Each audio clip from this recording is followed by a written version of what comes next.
So here we have a review of a lightweight wheel. So as you can see, we've cut it in half, as we do. It's an Obermeyer model. It's a rear wheel for tubular tyres. So let's have a real close look at the inside of this wheel. But first we'll have a look at the outside. So the characteristic lightweight logo, which is the simple stencil spray painted on. The exterior finish is a 3K plain weave at plus or minus 45. There is some pinholing. This one's got a clear coat on it as well, which sort of covers some of that up. But often the matte ones, you get a bit of pinholing on that, which is more obvious.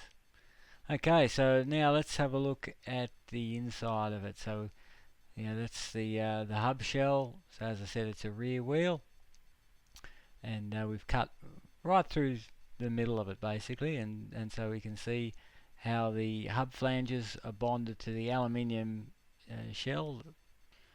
And let's have a closer look at that interface between the flange and the shell. So there's a little bit of foam in that flange, and then the spoke is bonded to that flange.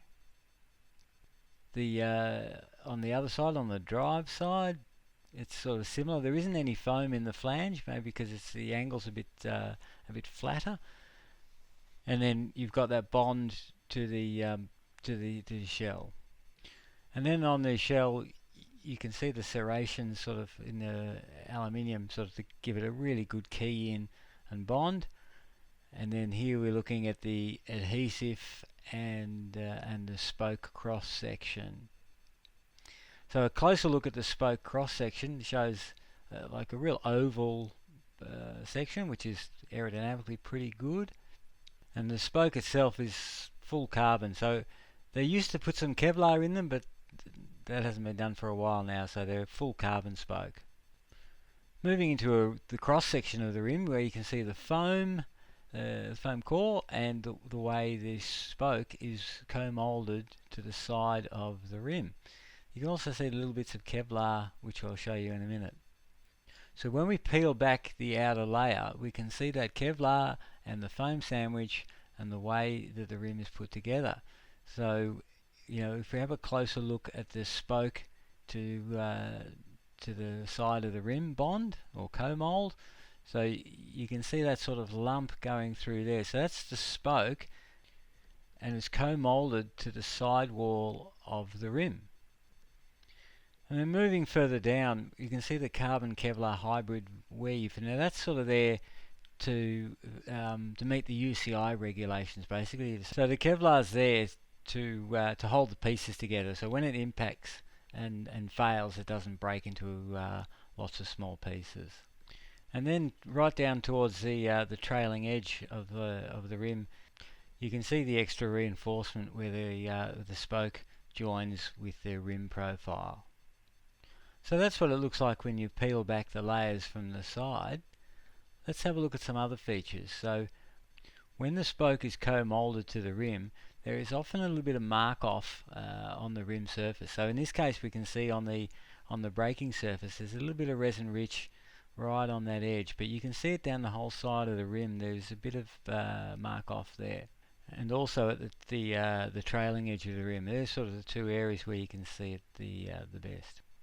So the next piece we'll look at is some of the skins where we've actually removed the foam and split it open, so you can see what the cured laminate looks like.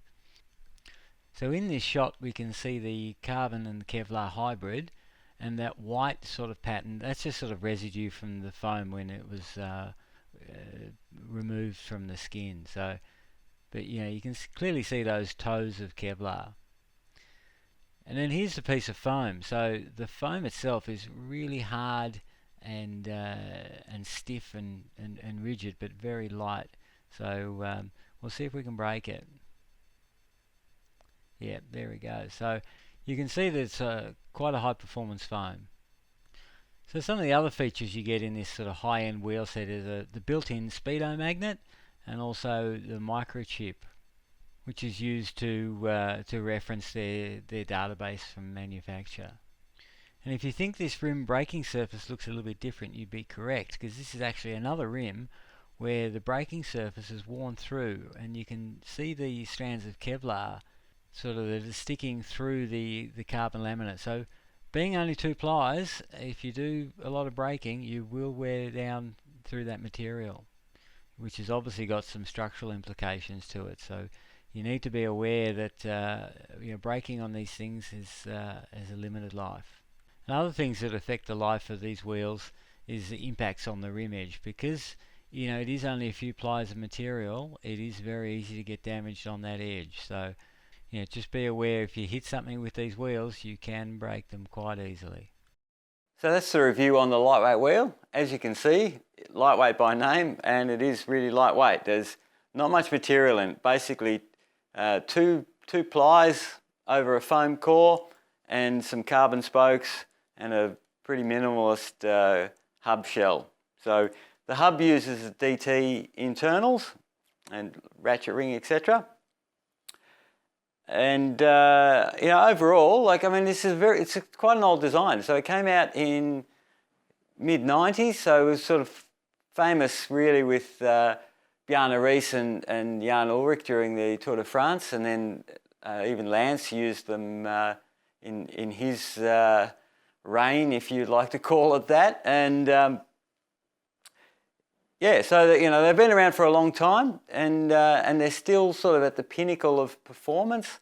Aerodynamically, they've sort of lost a little bit of, the profiles have changed aerodynamically now. The V-type profile isn't as common these days because it doesn't handle as well in crosswinds. Gets blown around a little bit more, and but they've had to do it like that because the angle of the rim actually matches the angle that the spoke comes in, because the way the spoke bonds to the side of the rim, that angle basically needs to match. So to translate to a U-type profile may not, it'd be a whole nother way to do it. So yeah, not a simple thing to re-engineer that. So, and the other thing is with the braking, the braking surface does wear through.